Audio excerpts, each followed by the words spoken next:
Marlène Mvuto, je t'avais dit que pour que toi et moi on le fasse, apporte-moi ton test de VIH. Même les noyaux, tu n'as pas. J'aime pas les hommes avec les petits noyaux comme les caca de la chèvre. Je n'aime pas ça, Serge. Ça brûle entre Serge Tamba et Marlène Mvuto. Écoutez d'abord la sortie de Serge Tamba, ensuite la réaction de Marlène Mvuto. Marlène Mvuto, je t'ai dit et je dis, je n'entre pas partout où les serpents sont entrés. Je n'entre pas dans les chapelles, tu es une chapelle. Je t'avais dit que pour que toi et moi on le fasse, apporte-moi ton test de VIH. Et puis, j'aime pas les femmes qui font le Johnson. Je vais un peu rester poli, mais je vais te poser une question. Comment est-ce qu'on peut croire à une dame qui a dit des mensonges sur la première dame et cela s'est avéré, comment cela ne s'est pas avéré? Comment peut-on croire à une dame qui a dit que Eto était fini et qui vient dire ancien riche et pourtant Eto n'est pas fini?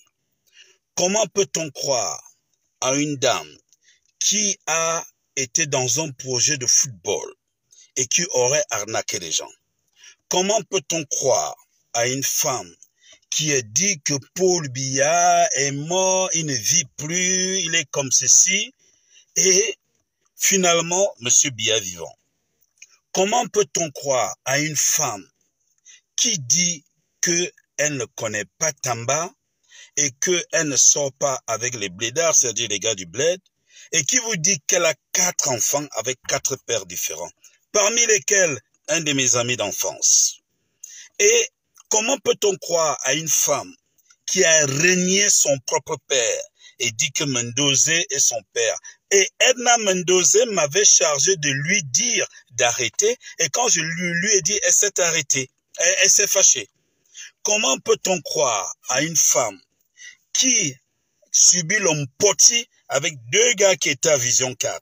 À l'époque, là, les 2 gars lui ont fait l'homme poti. Et aujourd'hui, elle veut nous faire croire qu'elle est digne. Comment peut-on croire à une femme qui ne nous montre plus son visage et qui parle dans le noir et se fait lécher par les chiens? À Kapzuru, distributrice universelle, livreuse.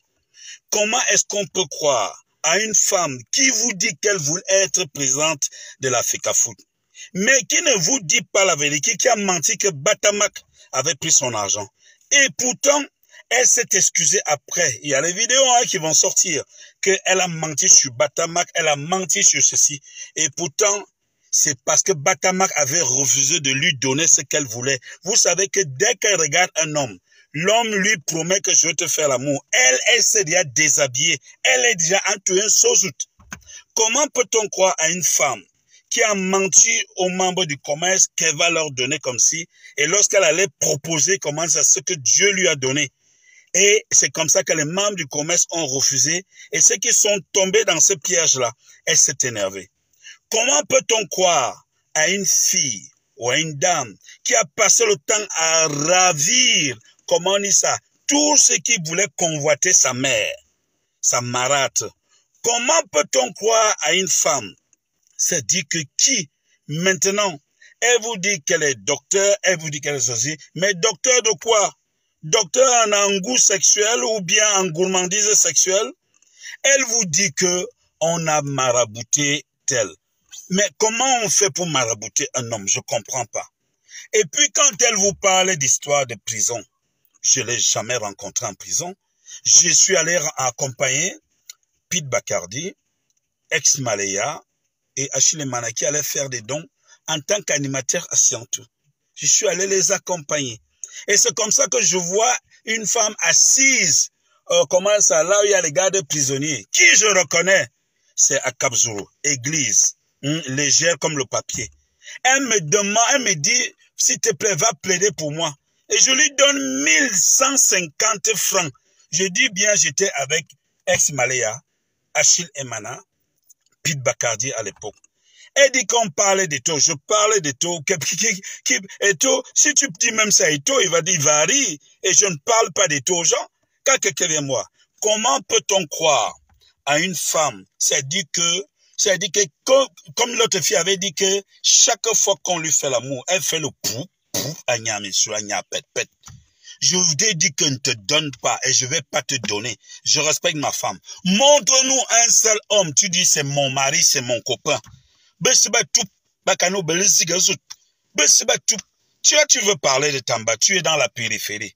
Montrez-moi une seule crédibilité de cette femme qu'on appelle Marlène Mvutu. Tu es dans la périphérie. Tamba, même mes amis savent que Tamba est dit, je demande rien aux gens. Comment peut-on croire à une femme qui te dit que Odini est le père de mon enfant? Ce n'est pas Odini. Chassé dans tout ce qui peut être comme ça. Comment est-ce qu'on peut croire à une femme, elle dit que, qui vous dit qu'elle est belle alors qu'elle fait le Njangsang? Comment on peut faire croire à une femme que j'ai croisée à, comment on dit ça là, à Shell, comment ça, à Eligedjoa? Je l'ai croisée à Eligedjoa dans la voiture. Il y avait tout dans la voiture. Avec son enfant. Caleçon, les banglons. Il y avait tout dans la voiture. Et c'est comme ça qu'on part. On va voir Martinez. Pourquoi intervient pour... Elle vit dans la voiture. Comment peut-on croire à une femme qui vous dit qu'elle a une maison? On la chasse de sa maison. Et pour filouterie de loyer. Comment peut-on croire à une femme? Les images sont là. Elle vous dit qu'elle est les pauvres. Vous pensez qu'on peut avoir une preuve sur Serge Tamba, Laurent Serge Tamba, le fils de Paul Tamba, le petit frère d'Henri Bandol, de Suzanne Bomba. C'est-à-dire que 2 minutes, c'est digne. Et elle vous dit qu'elle a les preuves sur Tamba, elle ne les sort pas. Comment peut-on croire à une femme? C'est-à-dire que, comme la fille avait dit que la majorité des joueurs d'une équipe nationale avaient utilisé la même capote parce qu'il y avait défaut de capote. On dit activité débordante. Comment on peut croire à une telle femme? Elle insulte la première dame est là. Comment on peut croire à une folle? Elle est folle partout. Dans la tête, dans le cœur. Même là-bas, elle est folle. Je lui ai dit, je ne peux pas. Et elle m'avait dit que je suis l'objet d'une curiosité dont elle a tout connu. Il manquait que moi, c'est-à-dire mon genre d'homme. Parce que les autres, elle veut même insulter mes semblables qui ne sont pas propres. Comment est-ce qu'on peut croire à ce genre de personnes? Qui vous dit que, on vous dit que quelqu'un est en prison, quelqu'un n'a même pas 5 francs. Et on peut aller lui demander l'argent. Tu demandes, qui va te demander l'argent? Tu as passé le temps à raqueter et dit que deux gens de vision quand t'ont fait l'homme porti, t'ont fait l'homme porti. Tu parles de Tamba, mais tu réponds à Tamba. Vas-y, je t'ai dit que ne te donne pas. Elle ne veut pas te donner.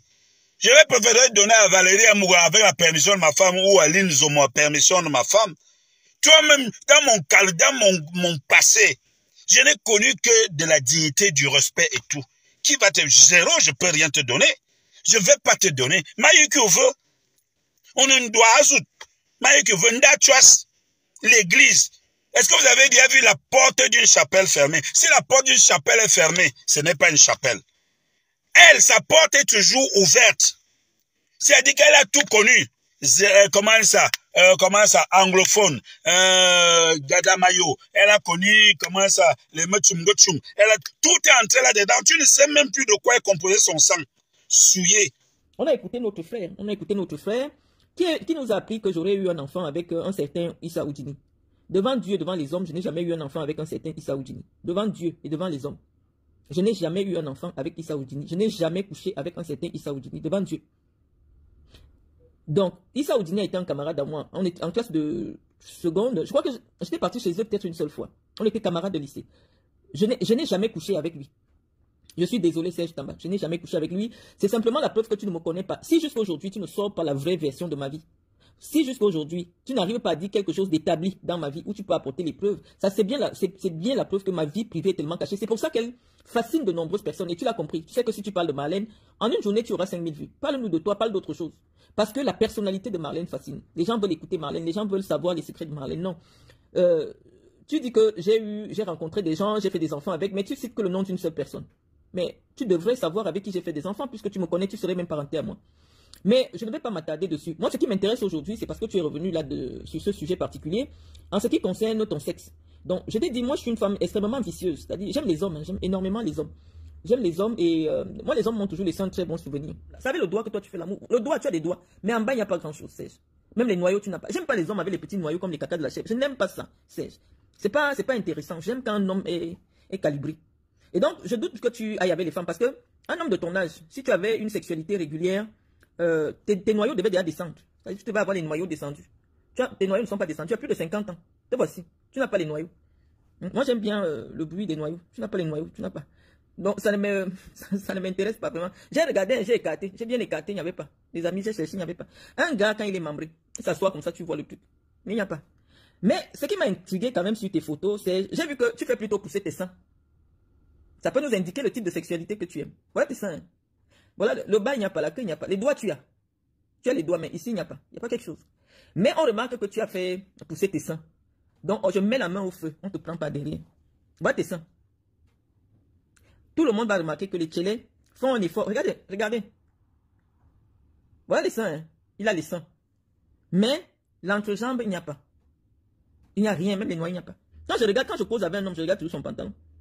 Donc, pour que je sois intéressé par toi, je regarde d'abord bien. Donc, qu'est-ce qui m'aurait poussé à avoir des visées sur toi? Parce que j'ai déjà bien regardé. J'ai dit, mais attends. Physiquement, voilà, te voici physiquement. Tu es la créature de Dieu. Je suis plus grande de taille que toi. Te voici. Puisque j'ai déjà marché avec toi, je connais ta taille, je te dépasse. Te voici. Tu dois avoir 1,59 m. Te voici. Et quand tu te courbes encore, tu descends à 1,40 m. C'est sûr que quand je marche avec toi, tu dis aux gens que je sors avec toi. On te voit tous les jours avec une fille. Alors que tu rythmes le dossier de quelqu'un, toi-même tu ne fais rien. Tu n'as rien. Si tu peux t'asseoir aujourd'hui et dire que moi, j'ai voulu sortir avec toi, j'ai montré tous les arguments, j'ai dit, je commence à vouloir, te voici debout, il n'y a pas le sexe. Il n'y a rien ici. Il n'y a rien. Voilà ça dans la culotte. Il n'y a rien là. Tu as une fente.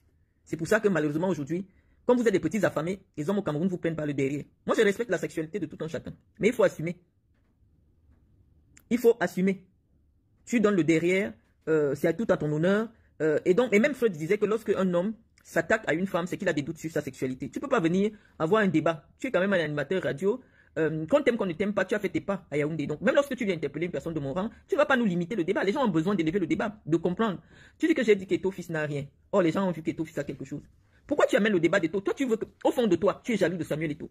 Et tu sais que la personne qui a la voix qui porte pour dénigrer Samuel Eto'o avec crédibilité, c'est moi. Vous êtes toujours dans des schémas freudiens. Tu sais que quelqu'un n'est pas crédible. Pourquoi tu viens répondre quand la personne parle? Quand tu sais que ce que Marlène Mvutu dit, personne ne peut croire ce qu'elle dit parce que, pourquoi tu prends la peine de venir t'asseoir, tu fais 3 vidéos pour me répondre? Non, c'est vous qui me donnez la crédibilité. Tu m'as dit que j'ai menti sur la première dame Chantal Biya, mais tu ne dis pas ce que j'ai dit sur Chantal Biya qui est le mensonge. Il y a des gens qui me suivent ici sur ma page. À aucun moment, je n'ai annoncé la mort de Paul Biya. Je ne sais pas pourquoi vous voulez me coller cela. Le seul direct que j'ai fait, c'était pour interpeller les gens de la base, pour leur dire, ce n'est pas normal d'annoncer de telles nouvelles pour un pays. Et je leur ai dit dans mon direct, c'est encore sur ma page, que ce que vous attendez au Cameroun là, est-ce que vous savez ce que c'est que le décès d'un président en fonction? Mes amis fidèles qui sont ici le savent. Mais par gourmandise, vous êtes parti à Etoudi, dit à Chantal Biya que j'aurais prétexté que son époux est mort. Parce que vous savez que elle me déteste. Et donc, c'est à celui qui ramènera la nouvelle la plus atroce. À quel moment j'ai annoncé le décès de Paul Biya? À quel moment? En ce qui concerne la transaction d'argent avec Batamak, tu es un journaliste. Parce que oui, je ne vais pas t'enlever. Parce que moi, je t'ai vu présenter à la radio. Je t'ai vu faire. Donc, pour moi, un journaliste, c'est quelqu'un qui vit de ce métier-là. Même si tu n'es pas formé, tu es un journaliste. Lorsque tu peux venir aujourd'hui sur des ondes, dire que moi, j'aurais demandé pardon à Batamak, que moi, je n'ai jamais donné l'argent à Batamak. Or, tu sais très bien que j'ai fait interpeller tous ceux qui avaient reçu mon argent à la FECAFOOT. Que nous sommes allés rencontrer le colonel Bankui. Il vit encore. C'est le colonel Bankui qui suivait cette affaire. Le colonel a dit à tous les gens que j'ai fait arrêter, remettez l'argent de Marlène, sinon vous ne sortez pas d'ici. Même les Sédou Mbombo Joya ont été convoqués au CED. Les journalistes étaient présents. Le gars de Batamak a signé la décharge. Le président de la Ligue régionale du littoral. Il a signé la décharge, il a déposé mes 2 millions chez colonel Bankui. Batamak a dit, puisqu'il a été entendu, la note de la gendarmerie a circulé sur les réseaux sociaux. Le président de la Ligue régionale du littoral a bien expliqué que moi je ne connaissais pas la transaction entre Marlène et Batamak. Batamak m'a appelé. Il m'a envoyé chercher 2 millions chez Marlène, chez son père, ou là où elle habitait en Coléton. Quand Batamak m'a téléphoné, j'étais avec ma sécurité. J'étais avec les Hassan Benoît. Ils sont toujours vivants. Le monsieur, son gars qui était président de la Ligue, je ne vais pas citer son nom parce que je ne sais même pas s'il est encore dans le football, mais il a fait une décharge en gendarmerie. Batamak a fait une décharge. Ils ont remis, parce que j'avais remis 2 millions à chacun. Il a pris 2 millions, il a donné, contre décharge, on les a libérés. Tous ceux qui avaient pris l'argent ont déposé l'argent chez le colonel Bankui. C'est le colonel Bankui qui les avait tous arrêtés. Donc je n'affabule pas. Le colonel Bankui est vivant. C'est Bankui qui les avait arrêtés. Tous les gens de la FECAFOOT qui avaient pris mon argent, c'est Bankui qui les avait arrêtés. Landry qui assurait ma sécurité. Je crois qu'il doit être lieutenant aujourd'hui ou il doit être capitaine. Le gros Landry, tout le monde le connaît. Lorsqu'on regarde les vidéos de la bagarre à la FECAFOOT, c'est Landry qui me tient. Je vais même encore chercher ça là. Landry est témoin. Mon argent a été restitué devant le colonel Bankui. Donc moi je ne sais pas pourquoi tu viens dire que j'aurais dit que non. Non.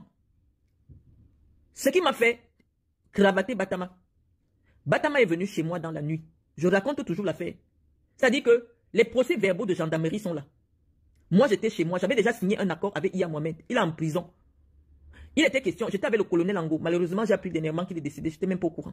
C'est le colonel Ango qui marchait avec moi. Puisque Alim Konaté et Iya Mohamed étaient au Hilton. Ils m'ont fait venir. Ils m'ont dit, viens avec tes gens. Et je crois que, comment on appelle le gars Bafia là? Le frère de Tombi là. Oh là là. Parce que c'était lui qui était en charge du service juridique à la FECAFOOT. C'est lui qui a rédigé l'accord entre Iya Mohamed et moi. Dans la veille des élections, Iya Mohamed et Wilton, il me fait venir, il est avec Alim Konaté. J'arrive aussi avec ma personne parce que j'avais mon groupe. Et dans mon groupe, j'étais avec le colonel Angouango Jean-Claude. Il me propose un accord que je devais signer, que je prenais l'engagement de me retirer de la course et je devais occuper le poste de vice-président de la FECAFOOT. Je signe l'accord avec Iya Mohamed. Seydou Mbombo Njoya me convoque dans ses bureaux qui sont en centre-ville là-bas. Pour qu'on s'arrange sur les modalités, les noms de mes gens que je vais amener dans le groupe, au comité exécutif. J'ai tout donné, c'est comme ça que j'amène Écosséline. Je mets Écosséline dans les 9 que j'amène au comité exécutif, à l'Assemblée générale. Et donc, malheureusement, Iya Mohamed est arrêté le 13 juin. Je parle toujours de mon histoire. Malheureusement, le Iya Mohamed est arrêté. Et donc, Batama vient me voir chez moi. Parce que moi, je ne marchais pas sans ma sécurité. Mes agents de sécurité sont là, ils sont témoins, je peux les citer. Batama vient me dire, nous avons décidé, nous le camp Iya Mohamed, tu sais qu'on était déjà ensemble, de te mettre devant, tu seras notre présidente, et on va faire une liste ensemble, mais toi tu seras la présidente. J'étais avec Assam Benoît, j'étais avec Serge Nguifé. Nous étions au domicile, parce que j'habitais le domicile du professeur Mendozé. J'habitais la même maison avec le professeur Mendozé. Il est venu, j'ai dit ok, il n'y a pas de problème, et il me dit, tu sais qu'en ce moment, l'État a fait bloquer les comptes de la FECAFOOT. Parce que l'État mettait la pression de ce qu'il n'y ait pas une élection à la FECAFOOT. Il me dit, Marlène, tous les gens du comité de l'Assemblée générale sont là. Est-ce que tu peux t'occuper des gars parce que l'État a bloqué les comptes? Moi, j'étais liquide. Ça, tout le monde le sait à la FECAFOOT. Il n'y a pas une seule personne à la FECAFOOT qui n'a pas encore mangé mon argent. J'avais les liasses d'argent, j'étais liquide. C'est comme ça que je dis, il n'y a pas de problème. C'est comme s'il me prend. Je suis avec Assam Benoît, on fait le tour des QG. La délégation de la Ligue régionale de l'Ouest qui logeait dans un hôtel à côté de l'hôtel de police, à l'école de police, me reçoit pour mon discours et je viens leur laisser leur argent. Il était peut-être 19 h. Donc toutes les ligues régionales ont reçu mon argent. Je n'étais pas seul parce que c'est eux qui sont venus me chercher. J'avais déjà signé un accord avec Iya Mohamed. Donc je n'étais plus en course. Mais quand Iya est sorti de l'élection, les gars disent que John Begininde ne peut pas être président de la FECAFOOT. Mieux on met Marlène et nous tous on se met derrière. Et ils me disent, étant donné que les comptes de la FECAFOOT ont été gelés, est-ce que je peux me charger? Parce que nous ne nous cachons pas. Les gens qui travaillent dans le football, c'est des mafieux. Donc c'est pour ça que moi je parle des choses de la mafia ouvertement. Je m'en fous parce que tous ceux qui sont à la FECAFOOT, c'est des bandits. La FECAFOOT, c'est pas une histoire des saints. La FECAFOOT, c'est pour les bandits. Ils m'ont expliqué que actuellement là, il faut sortir l'argent pour désintéresser tout le monde. Je te dis, Tamba, j'ai posé 200 millions sur la table. Chaque personne avait 2 millions. Peut-être cette année, l'année des élections de la FECAFOOT de Samuel Eto'o, peut-être chaque région avait peut-être 10 millions, 15 millions. C'est des gens qui ont des clubs. Ils souffrent toute l'année, je veux dire, l'Olympiade à s'occuper de leur petit club. Il n'y a que quand il y a les élections qu'ils s'attendent aussi à avoir un petit encouragement de la part de ceux qui sont... Peut-être c'est la corruption, je ne sais pas comment ça s'appelle, mais c'est une règle qui est établie. Tu ne peux pas être candidat à la FECAFOOT et gagner si tu ne sors pas au minimum 300 millions de francs CFA. Parce que chaque région va te prendre au bas mot 25 millions. Il y a 10 régions. 25 millions veut dire quoi? Les 9 personnes qui viennent voter là, chacun a peut-être 2 millions. Tu fais x 9, ça fait 18 millions. Au bas mot, quand tu n'as pas en face de toi un challenger qui est assis. Quand tu as un challenger qui est assis, même les enchères peuvent monter à 500 millions pour prendre la FECAFOOT. Ce n'est pas une affaire des enfants. Et j'avais saigné. Quand je finis de saigner comme ça, le lendemain, c'est bien. Moi, je ne sais pas que Batama a déjà organisé qu'on m'arrête le jour des élections. Je ne savais pas. On vient m'interpeller, la PJ vient m'interpeller le jour des élections, donc je ne devais pas entrer en salle. J'explique pour les générations à venir, et dans un média où on n'a pas honte de dire les choses, parce que ce qu'on dit à la télé, oui, la télé peut-être le président de la République assis, mais Facebook, a cette capacité où le journaliste peut t'empêcher de dire des choses parce que tu engages son média. C'est comme ça que le lendemain, le premier ministre Philémon Yang nous convoque. Il est avec lui, Paul Motazé. Il nous convoque tous à son bureau avant l'élection. Le premier ministre nous demande, il nous dit, le chef d'État a instruit qu'il y ait la paix entre tous les protagonistes de la FECAFOOT. Allez constituer une liste commune. Vous mettez le nom de tout ce qui est l'ancien comité exécutif, vous mettez le nom de Marlène, parce que moi je n'étais pas au comité exécutif à l'époque, moi j'étais président régional, mais pas au comité exécutif. On quitte de chez le Premier ministre, lui Paul Motazé conduit, c'est lui qui coordonnait tout ça, il était à l'époque secrétaire général des services du Premier ministre. On va à la FECAFOOT, on finit de donner de rassurer le Premier ministre Philémon Yang qu'effectivement nous allons faire comme il a instruit. Et donc, lorsqu'on arrive à la FECAFOOT, moi je n'ai plus compris ce que les gars ont fait. Je vois seulement ils sont en train de dire, on lance l'élection, il y a Mohamed élu avec son comité exécutif, mon nom n'est pas là. Je suis assise. Tous ceux qui votaient étaient là. Les Boni Philippe étaient là. Donc ce que je raconte, ce n'est pas n'importe quoi. J'étais assise au premier rang. Voilà ce qui s'est passé. Je dis à Bata Mamek que est-ce comme ça que ça a été conclu au premier ministère? Le premier ministre a dit, Marlène dans la liste. Vous vous mettez tous derrière Marlène. Vous arrivez ici, vous organisez une élection avec quelqu'un qui n'est pas là. Comment ça se passe? Et même, si Iya Mohamed doit être élu, lui étant déjà en prison, Iya Mohamed et moi, nous avons des accords écrits. Parce que l'engagement que je prends auprès de Iya Mohamed est que dans la salle des élections, je ne devais pas me présenter.